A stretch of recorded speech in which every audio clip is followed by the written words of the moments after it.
भगवते वासुदेवाय। ओम नमः शिवाय। प्रिय मित्रों, आप पवित्र पथ पर अब उस गहरे सत्य के सामने हैं जहां श्री कृष्ण मनुष्य के पतन और उत्थान दोनों का पूरा विज्ञान एक साथ रखते हैं। एक ओर पतन की श्रृंखला है और दूसरी ओर शांति का मार्ग। श्लोक 63।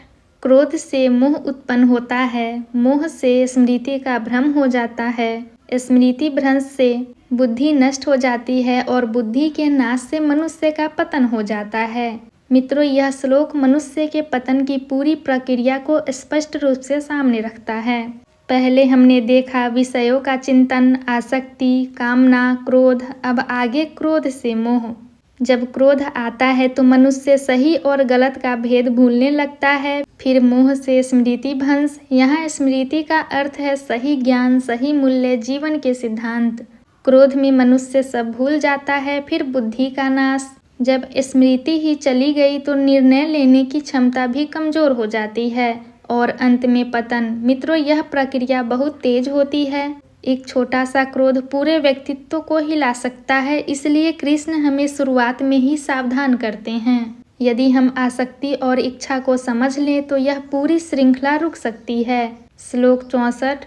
जो मनुष्य राग और द्वेष से मुक्त होकर आत्म संयमित इंद्रियों द्वारा विषयों में विचरण करता है, वह मन की शांति प्रसाद को प्राप्त करता है।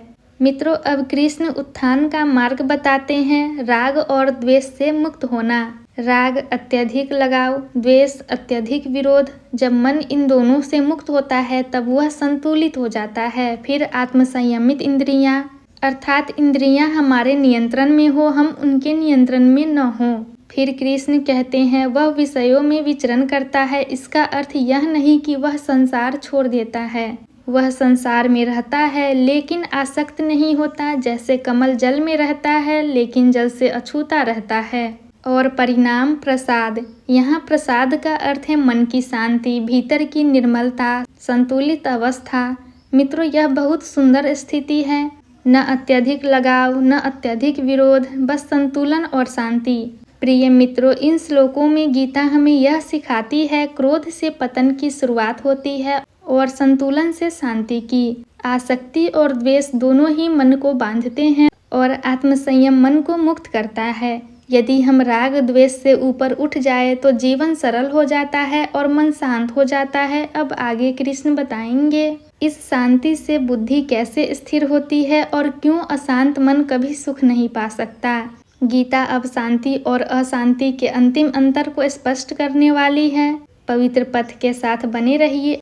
अब श्री कृष्ण मन की स्थिरता का अंतिम रहस्य बताएंगे। ओम शांति शांति शांति।